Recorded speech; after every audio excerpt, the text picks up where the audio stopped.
No vídeo de agora a gente vai fazer um resumão do que aconteceu no Flamengo, envolvendo o Flamengo, nesse domingão.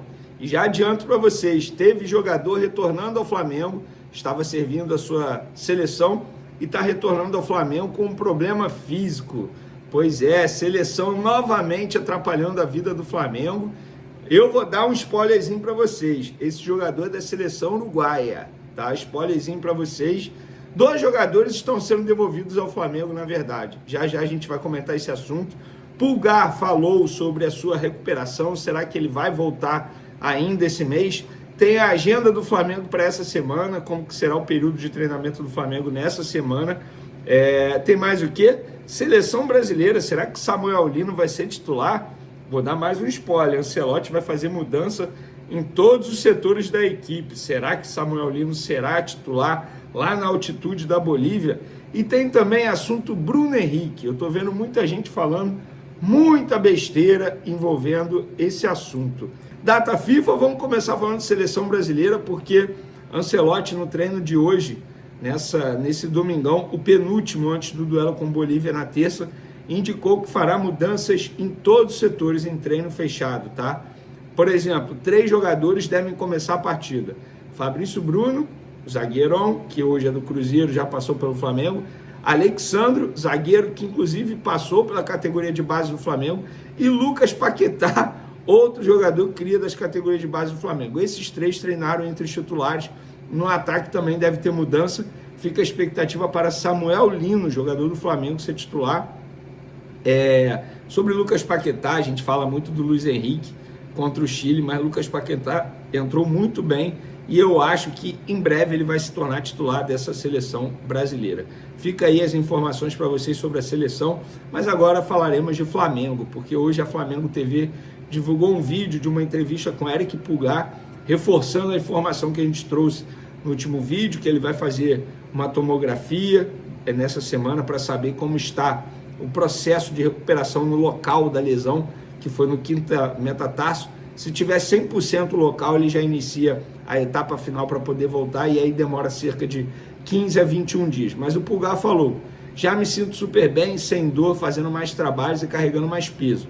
Estou cada vez mais perto de voltar ao campo e ansioso para treinar com o grupo. Nós também estamos ansiosos para ver o Pulgar de volta ao Flamengo. Eu acho que quando o Pulgar ficar à disposição, vai dar um certo alívio ao Felipe Luiz para eventualmente poupar o Jorginho, que hoje para mim é titular absoluto. E aí fica a dúvida: Pulgar, Jorginho e Saul? Independentemente de qual seja a escolha vai ser muito boa, porque estamos falando de 3 grandes jogadores. Mas na ausência do Pulgar, Saul e Jorginho tem tudo para se tornar aí a melhor dupla de volantes do futebol brasileiro. Eu falo na ausência do Pulgar porque, repito, o Pulgar tem chance de ser titular e o Saul ficar como opção. Galera, essa semana aí sem jogos, né? Continua sem jogo. E como que vai ser a agenda do Flamengo para essa semana? Todos os dias treino às 9h30 da manhã, exceto na terça-feira, quando terá folga para o elenco. A viagem para Caxias do Sul será no sábado, dia 13, no período da tarde. O Flamengo enfrenta o Juventude no domingo, próximo domingo, dia 14, às 4 horas da tarde, no estádio Alfredo Jaconi, lá em Caxias do Sul. Jogo difícil. O Flamengo tropeçou na última rodada, 1-1 com o Grêmio em casa, e precisa vencer para continuar na liderança. Agora vamos falar do assunto mais importante desse vídeo. 2 jogadores estão sendo devolvidos ao Flamengo: Varela e Arrascaeta. Eles foram liberados pela seleção uruguaia e estão de volta ao Flamengo. Mas a notícia não é tão boa assim, torcedor. Vocês podem estar comemorando: opa, voltaram. Não é tão boa. Vamos lá, vou contextualizar. No começo da tarde desse domingo, a imprensa uruguaia noticiou que o Bielsa liberou Arrascaeta, Varela e Pelistri, os 3 jogadores, para não jogarem contra o Chile. E aí eu fui apurar, confirmei a informação da imprensa uruguaia, e eu apurei o seguinte, até publiquei nas minhas redes sociais: Varela apresentou um quadro de pubalgia e será reavaliado pelo Flamengo. Arrascaeta não tem nenhum problema físico. Muita gente desconfiou da minha informação sobre Arrascaeta. Como assim? Se não tem problema físico, por que ele está voltando ao Flamengo? Um período depois, o Flamengo emitiu um comunicado oficial. O Clube de Regatas do Flamengo informa que os atletas Guilherme Varela e Georgian de Arrascaeta foram liberados pela seleção uruguaia após contribuírem para a classificação do seu país à Copa do Mundo FIFA 2026. O lateral direito Varela apresentou quadro de pubalgia e retorna ao clube para ser avaliado pelo departamento médico rubro-negro. Ao longo dos últimos dias, o doutor Fernando Sasaki, do Flamengo, manteve contato com a equipe médica da Associação Uruguaia de Futebol. O meia Arrascaeta, que não apresenta nenhuma questão clínica, seria poupado da segunda partida da data FIFA pelo Uruguai. Também foi liberado. O Flamengo agradece a preciosa interação e colaboração do Departamento Médico da Seleção Uruguaia de Futebol com o clube. Então, a gente pode ver na nota aí que, diferentemente da relação com o Departamento Médico da Seleção Equatoriana, no caso envolvendo o Plata, agora com a Seleção Uruguaia é muito diferente. A relação é muito boa, com direito a agradecimento e nota oficial. Enfim, se não tiver um grupo de WhatsApp aí, eu mudo de nome, tá? Certamente tem um grupo de WhatsApp ali, Fernando Sasaki, médico do Flamengo, com os médicos da Seleção Uruguaia. Dito isso, galera, vamos lá. Varela volta, entre aspas, lesionado. Mas seria leviano da minha parte dizer que Varela está fora do jogo contra o Juventude ou que ele está dentro do jogo para pegar o Juventude. Eu não posso dizer isso. E quem falar algo vai estar, entre aspas, chutando, porque o jogador ainda vai ser reavaliado pelo Departamento Médico do Flamengo.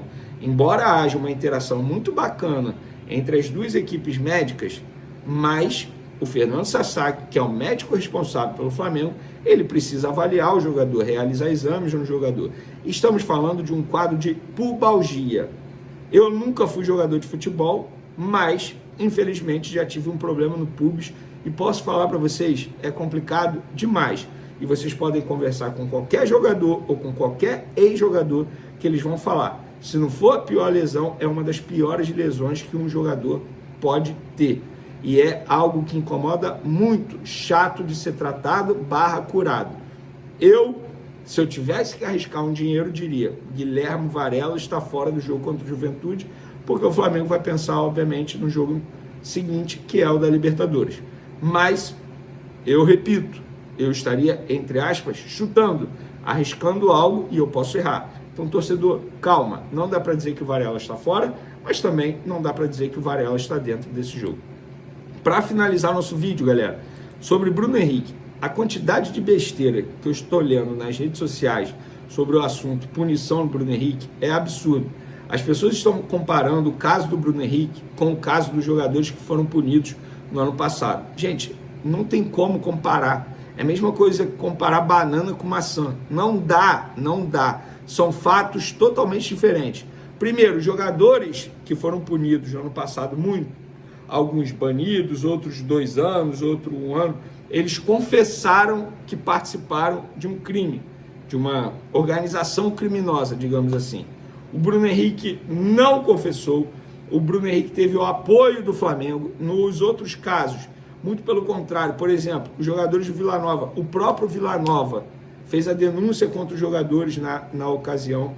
Nesse caso, se vocês... Isso, galera, eu estou falando não é porque eu acho, é porque eu conversei com advogados que acompanharam de perto, mas que não tem nada a ver com a história. E todos falaram: Vene, olha só, a gente pode discutir se a pena foi leve, se poderia ser uma pena um pouquinho maior e tal, mas comparar os dois casos é um tremendo absurdo.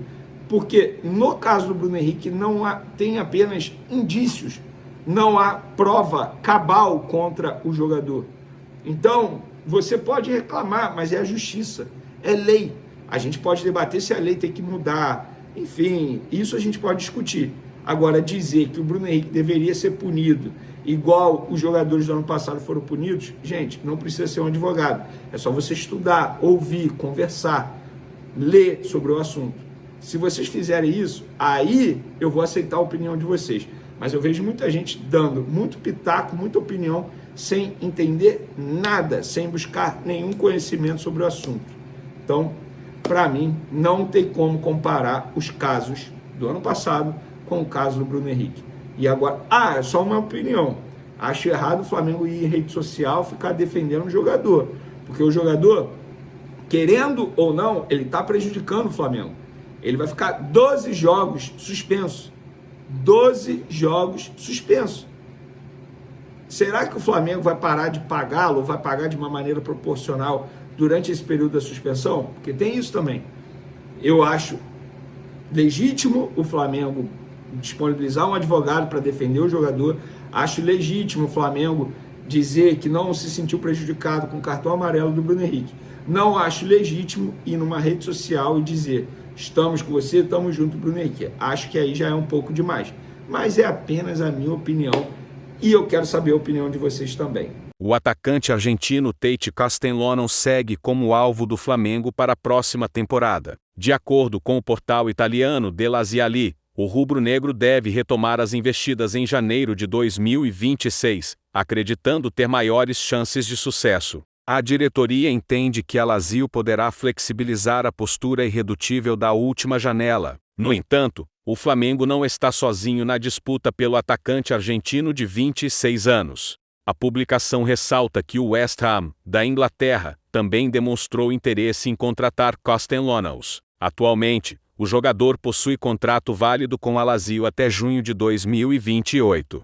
Na última janela, a Lazio estabeleceu preço mínimo de 25 milhões de euros, aproximadamente 161 milhões de reais. O Flamengo tentou reduzir o valor exigido para viabilizar a negociação, mas não obteve sucesso com os italianos. Mesmo assim, o atleta estava inclinado a aceitar o projeto e a proposta salarial do rubro-negra. O entrave acabou sendo financeiro e relacionado ao desejo italiano de não perder o jogador. A Lazio não encontrou substituto ideal no mercado de transferências.